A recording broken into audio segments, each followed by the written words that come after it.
1 Samuel chapter 1.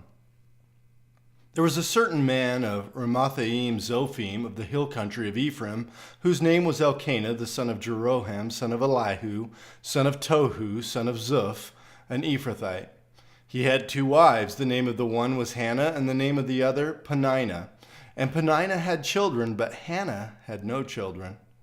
Now this man used to go up year by year from his city to worship and to sacrifice to the Lord of hosts at Shiloh, where the 2 sons of Eli, Hophni and Phinehas, were priests of the Lord. On the day when Elkanah sacrificed, he would give portions to Peninnah his wife and to all her sons and daughters. But to Hannah he gave a double portion, because he loved her, though the Lord had closed her womb. And her rival used to provoke her grievously to irritate her, because the Lord had closed her womb. So it went on year by year. As often as she went up to the house of the Lord, she used to provoke her. Therefore Hannah wept and would not eat. And Elkanah, her husband, said to her, "Hannah, why do you weep? And why do you not eat? And why is your heart sad? Am I not more to you than 10 sons?" After they had eaten and drunk in Shiloh, Hannah rose. Now Eli the priest was sitting on the seat beside the doorpost of the temple of the Lord. She was deeply distressed and prayed to the Lord and wept bitterly. And she vowed a vow and said, "O Lord of hosts, if you will indeed look on the affliction of your servant and remember me and not forget your servant, but will give to your servant a son, then I will give him to the Lord all the days of his life, and no razor shall touch his head." As she continued praying before the Lord, Eli observed her mouth. Hannah was speaking in her heart, only her lips moved, and her voice was not heard. Therefore Eli took her to be a drunken woman. And Eli said to her, "How long will you go on being drunk? Put your wine away from you." But Hannah answered, "No, my Lord, I am a woman troubled in spirit. I have drunk neither wine nor strong drink, but I have been pouring out my soul before the Lord. Do not regard your servant as a worthless woman, for all along I have been speaking out of my great anxiety and vexation." Then Eli answered, "Go in peace, and the God of Israel grant your petition that you have made to him." And she said, "Let your servant find favor in your eyes." Then the woman went her way and ate, and her face was no longer sad. They rose early in the morning and worshipped before the Lord. Then they went back to their house at Ramah. And Elkanah knew Hannah his wife, and the Lord remembered her. And in due time Hannah conceived and bore a son, and she called his name Samuel, for she said, "I have asked for him from the Lord." The man Elkanah and all his house went up to offer to the Lord the yearly sacrifice and to pay his vow. But Hannah did not go up, for she said to her husband, "As soon as the child is weaned, I will bring him, so that he may appear in the presence of the Lord and dwell there forever." Elkanah, her husband, said to her, "Do what seems best to you. Wait until you have weaned him, only may the Lord establish his word."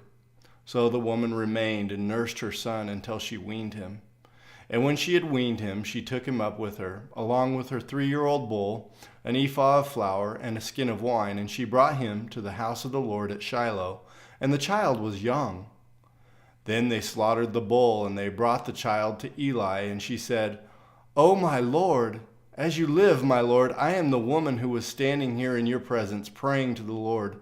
For this child I prayed, and the Lord has granted me my petition that I made to him. Therefore I have lent him to the Lord. As long as he lives, he is lent to the Lord." And he worshipped the Lord there. 1 Samuel chapter 2. And Hannah prayed and said, "My heart exults in the Lord. My horn is exalted in the Lord. My mouth derides my enemies, because I rejoice in your salvation. There is none holy like the Lord, for there is none beside you. There is no rock like our God. Talk no more so very proudly. Let not arrogance come from your mouth, for the Lord is a God of knowledge, and by him actions are weighed. The bows of the mighty are broken, but the feeble bind on strength. Those who were full have hired themselves out for bread, but those who were hungry have ceased to hunger. The barren has borne 7, but she who has many children is forlorn. The Lord kills and brings to life. He brings down to Sheol and raises up. The Lord makes poor and makes rich. He brings low and he exalts. He raises up the poor from the dust. He lifts the needy from the ash heap to make them sit with princes and inherit a seat of honor. For the pillars of the earth are the Lord's, and on them he has set the world. He will guard the feet of his faithful ones, but the wicked shall be cut off in darkness. For not by might shall a man prevail. The adversaries of the Lord shall be broken to pieces. Against them he will thunder in heaven. The Lord will judge the ends of the earth. He will give strength to his king and exalt the horn of his anointed. Then Elkanah went home to Ramah, and the boy was ministering to the Lord in the presence of Eli the priest. Now the sons of Eli were worthless men. They did not know the Lord. The custom of the priests with the people was that when any man offered a sacrifice, the priest's servant would come while the meat was boiling with a three-pronged fork in his hand, and he would thrust it into the pan or kettle of the cauldron or pot. All that the fork brought up, the priest would take for himself. This is what they did at Shiloh to all the Israelites who came there. Moreover, before the fat was burned, the priest's servant would come and say to the man who was sacrificing, "Give meat for the priest to roast, for he will not accept boiled meat from you, but only raw." And if the man said to him, "Let them burn the fat first, and then take as much as you wish," he would say, "No, you must give it now, and if not, I will take it by force." Thus the sin of the young men was very great in the sight of the Lord, for the men treated the offering of the Lord with contempt. Samuel was ministering before the Lord, a boy clothed with a linen ephod. And his mother used to make for him a little robe and take it to him each year when she went up with her husband to offer the yearly sacrifice. Then Eli would bless Elkanah and his wife and say, "May the Lord give you children by this woman for the petition she asked of the Lord." So then they would return to their home. Indeed, the Lord visited Hannah, and she conceived and bore 3 sons and 2 daughters, and the boy Samuel grew in the presence of the Lord. Now Eli was very old, and he kept hearing all that his sons were doing to all Israel, and how they lay with the women who were serving at the entrance to the tent of meeting. And he said to them, "Why do you do such things? For I hear of your evil dealings from all these people. No, my sons, it is no good report that I hear the people of the Lord spreading abroad. If someone sins against a man, God will mediate for him. But if someone sins against the Lord, who can intercede for him?" But they would not listen to the voice of their father, for it was the will of the Lord to put them to death. Now the boy Samuel continued to grow both in stature and in favor with the Lord and also with man.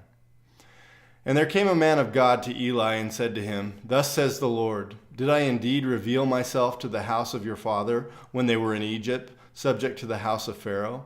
Did I choose him out of all the tribes of Israel to be my priest, to go up to my altar, to burn incense, to wear an ephod before me? I gave to the house of your father all my offerings by fire from the people of Israel. Why then do you scorn my sacrifices and my offerings that I commanded for my dwelling, and honor your sons above me by fattening yourselves on the choicest parts of every offering of my people of Israel? Therefore the Lord, the God of Israel, declares, I promised that your house and the house of your father should go in and out before me forever. But now the Lord declares, far be it from me, for those who honor me I will honor, and those who despise me shall be lightly esteemed. Behold, the days are coming when I will cut off your strength and the strength of your father's house, so that there will not be an old man in your house. Then in distress you will look with envious eye on all the prosperity that shall be bestowed on Israel, and there shall not be an old man in your house forever. The only one of you who I shall not cut off from my altar shall be spared to weep his eyes out, to grieve his heart, and all the descendants of your house shall die by the sword of men. And this that shall come upon you, your 2 sons, Hophni and Phinehas, shall be the sign to you. Both of them shall die on the same day. And I will raise up for myself a faithful priest, who shall do according to what is in my heart and in my mind. And I will build him a sure house, and he shall go in and out before my anointed forever. And everyone who is left in your house shall come to implore him for a piece of silver or a loaf of bread, and shall say, Please put me in one of the priest's places, that I may eat a morsel of bread. 1 Samuel chapter 3.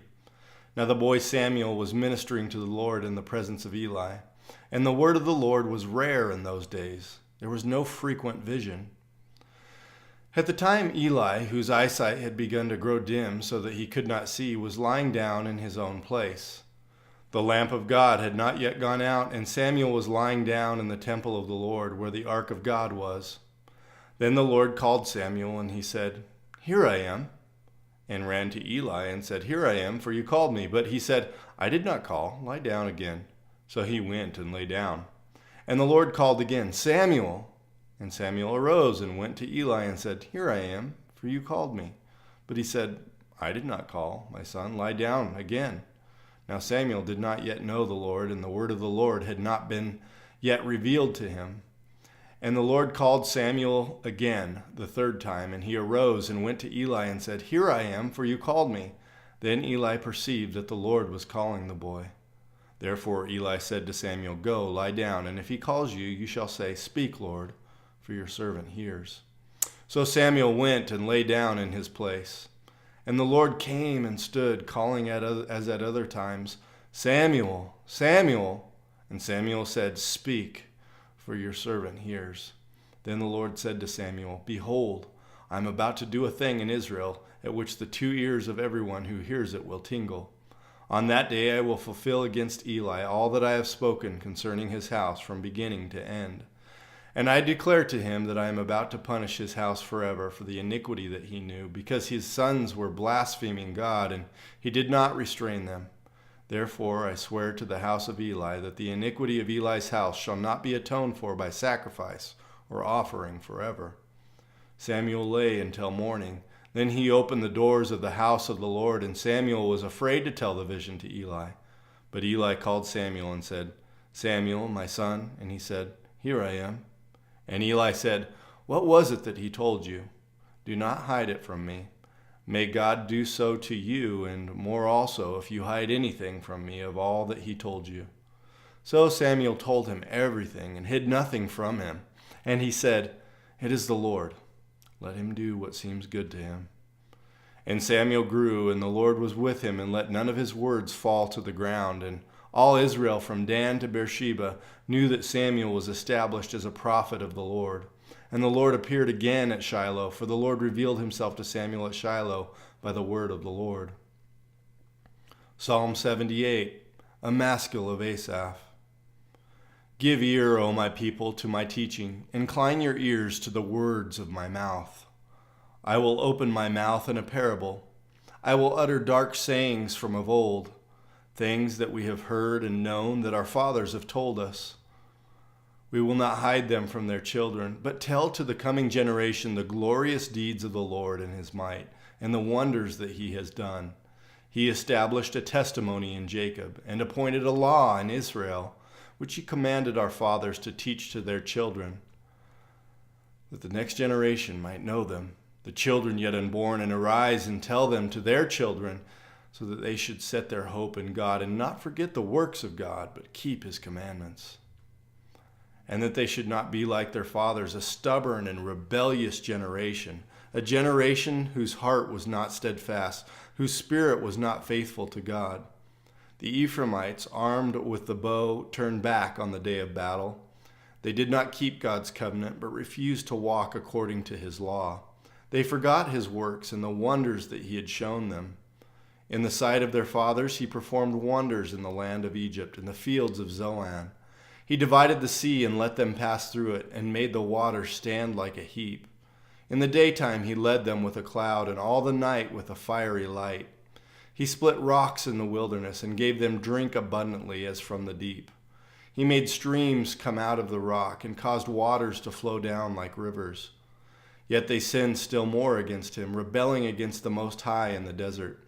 They tested God in their heart by demanding the food they craved. They spoke against God, saying, "Can God spread a table in the wilderness?" He struck the rock so that the water gushed out and streams overflowed. Can he also give bread or provide meat for his people? Therefore, when the Lord heard, he was full of wrath. A fire was kindled against Jacob. His anger arose against Israel, because they did not believe in God and did not trust his saving power. Yet he commanded the skies above and opened the doors of heaven, and he rained down on them manna to eat and gave them the grain of heaven. Man ate of the bread of angels. He sent them food in abundance. He caused the east wind to blow in the heavens, and by his power he let out the south wind. He rained meat on them like dust, winged birds like the sand of the seas. He let them fall in the midst of their camp all around their dwellings. And they ate and were filled, and he gave them what they craved. But before they had satisfied their craving, while the food was still in their mouths, the anger of God arose against them, and he killed the strongest of them and laid low the young men of Israel. In spite of all this, they still sinned.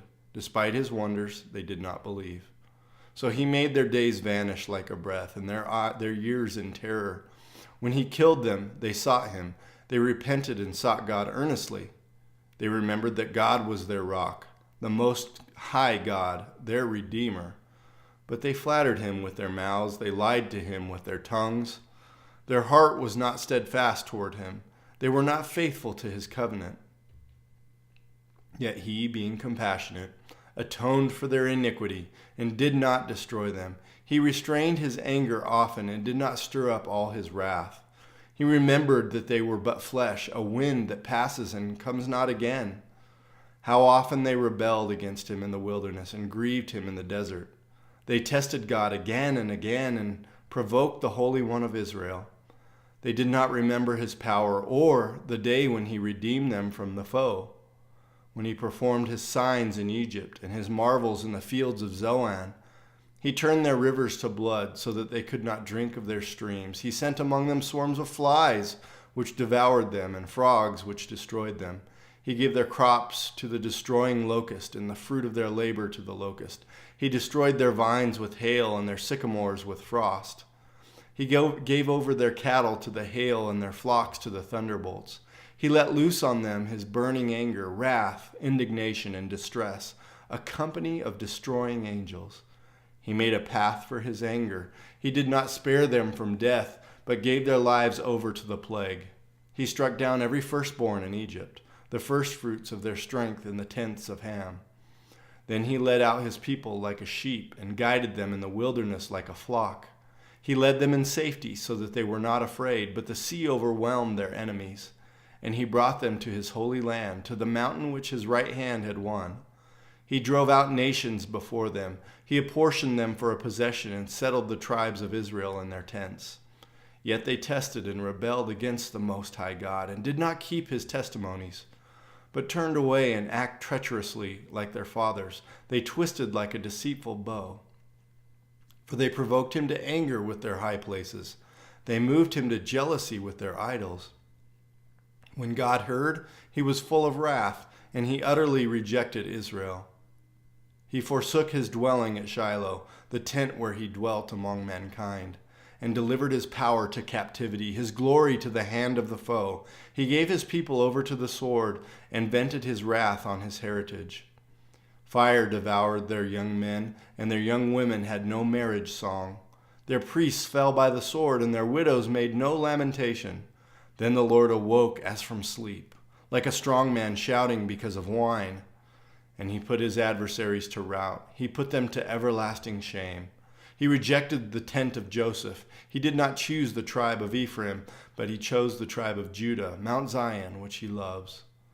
He built his sanctuary like the high heavens, like the earth which he has founded forever. He chose David his servant and took him from the sheepfolds. From following the nursing ewes, he brought him to shepherd Jacob his people, Israel his inheritance. With upright heart he shepherded them and guided them with his skillful hand.